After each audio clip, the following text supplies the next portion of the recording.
नमस्कार दोस्तों, मैं हूं आपका दोस्त रुद्रा ठाकुर और स्वागत है आपका मेरे चैनल धन की बात पर। आज हम एक ऐसे विषय पर बात करने वाले हैं जो सिर्फ पैसों से जुड़ा हुआ नहीं है, बल्कि आपके रिश्तों की नींव से जुड़ा है। रिश्ते प्यार और विश्वास पर चलते हैं, लेकिन अगर पैसे की बात ना हो तो ये प्यार लड़खड़ा सकता है। क्या आप जानते हैं, ज्यादातर रिश्तों में लड़ाई की वजह पैसे होते हैं। पैसों को लेकर अनबन, तनाव और गलतफहमी रिश्तों में दरार ला सकती है।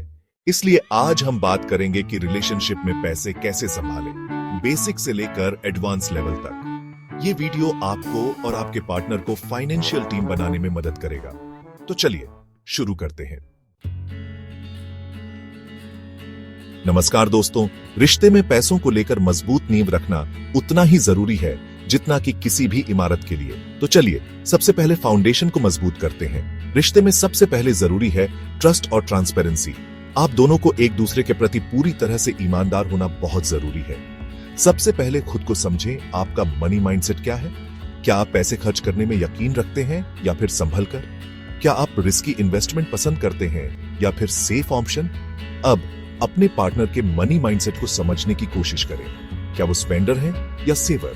क्या उनके कोई फाइनेंशियल गोल्स हैं? एक बार जब आप दोनों एक दूसरे की फाइनेंशियल आदतों को समझने लगेंगे तो फैसले लेना आसान हो जाएगा। दूसरा और सबसे अहम सच्चाई जरूरी है। अपनी इनकम, खर्चे और कर्ज के बारे में ईमानदारी से बात करें। कोई भी बात छुपाने से बचें, क्योंकि बाद में यही बातें रिश्ते में दरार डाल सकती हैं। तीसरा, बजट बनाएं। साथ में बैठकर एक बजट प्लान करें। यह तय करें कि कितने पैसे घर के खर्चों में जाएंगे, कितना पर्सनल खर्च के लिए होगा और कितना सेविंग के लिए। और हाँ, मनी डेट्स प्लान करें। हर महीने एक बार पैसे पर खुलकर बात करें। अपनी फाइनेंशियल सिचुएशन को रिव्यू करें। देखें कि क्या अच्छा चल रहा है और क्या बेहतर हो सकता है। ये मनी डेट्स सिर्फ पैसे की बात करने के लिए नहीं, बल्कि एक दूसरे को समझने और साथ में आगे बढ़ने के लिए भी है। दोस्तों, अब जब आपका फाउंडेशन मजबूत हो चुका है तो बात करते हैं अगले लेवल की, शेयरिंग और सेविंग। पहला कदम, जॉइंट गोल्स सेट करें। आप दोनों मिलकर क्या हासिल करना चाहते हैं? शॉर्ट टर्म गोल्स जैसे छुट्टी पर जाना या नया गैजेट लेना, और लॉन्ग टर्म गोल्स घर खरीदना या रिटायरमेंट प्लान करना। जब आपके सामने कॉमन गोल्स होंगे तो आप दोनों साथ मिलकर पैसे बचाने और इन्वेस्ट करने के लिए मोटिवेटेड रहेंगे। दूसरा, इमरजेंसी फंड। जिंदगी में कब क्या हो जाए कोई नहीं जानता, इसलिए हमेशा तैयार रहना बेहतर है। 3 से 6 महीने के खर्च का फंड बनाएं और इसे ऐसे अकाउंट में रखें जहां से आप जल्दी और आसानी से पैसे निकाल सकें। तीसरा, डिवाइड एक्सपेंसेस। खर्चों को कैसे बांटना है, ये आप दोनों को मिलकर तय करना होगा। कुछ कपल्स 50-50 का फॉर्मूला अपनाते हैं, तो कुछ अपनी इनकम के अनुपात में खर्चे बांटते हैं। जो भी तरीका आपके लिए सही हो उसे अपनाएं, लेकिन ध्यान रहे कि दोनों को ही कंफर्टेबल लगे। चौथा, कर्ज खत्म करें। अगर आप पर कोई कर्ज है तो उसे जल्द से जल्द खत्म करने की कोशिश करें, खासकर हाई इंटरेस्ट वाले कर्ज से पहले छुटकारा पाएं। याद रखें, कर्ज सिर्फ एक फाइनेंशियल बोझ नहीं होता, बल्कि ये आपके रिश्ते पर भी दबाव डाल सकता है। इसलिए जितनी जल्दी आप कर्ज मुक्त होंगे उतना ही बेहतर होगा आपके रिश्ते के लिए। याद रखें, ये आपकी टीम वर्क का टेस्ट है। चैप्टर 3, एडवांस लेवल ग्रोथ और वेल्थ क्रिएशन। दोस्तों, अब चलते हैं एक्सपर्ट लेवल पर।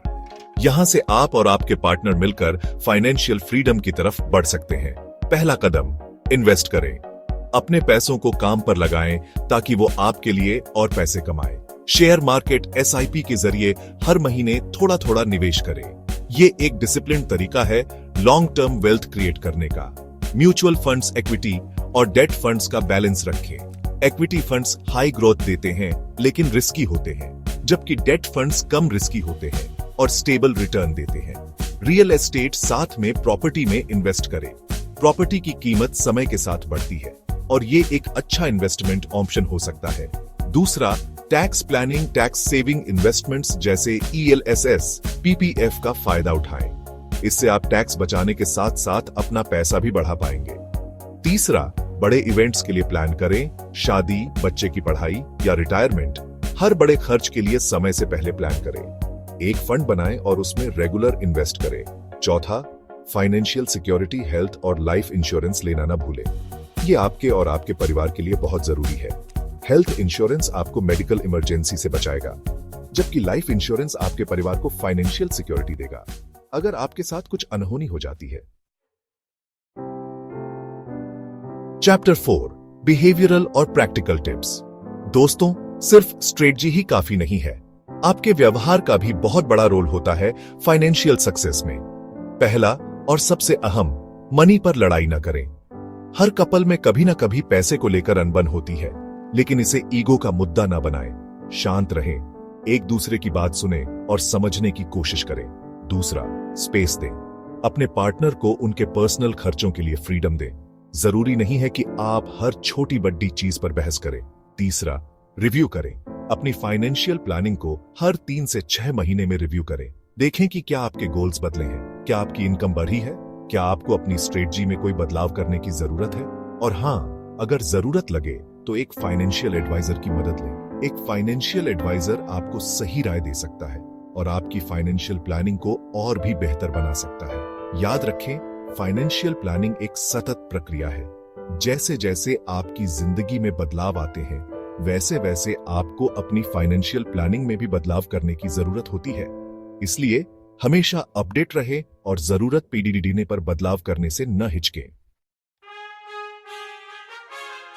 उतरो धन की बात। दोस्तों, रिश्ते में प्यार और पैसे दोनों की जगह है। सही तरीके से पैसे संभालेंगे तो आपका रिश्ता और मजबूत होगा। याद रखें, पैसे का मकसद जिंदगी को आसान बनाना है, मुश्किल नहीं। अगर ये वीडियो आपको पसंद आया हो तो इसे लाइक करें, शेयर करें और मेरे चैनल धन की बात को सब्सक्राइब करना ना भूलें। और हाँ, आप अपनी फाइनेंशियल मिस्टेक्स या टिप्स कमेंट में जरूर बताएं। मिलते हैं अगले वीडियो में।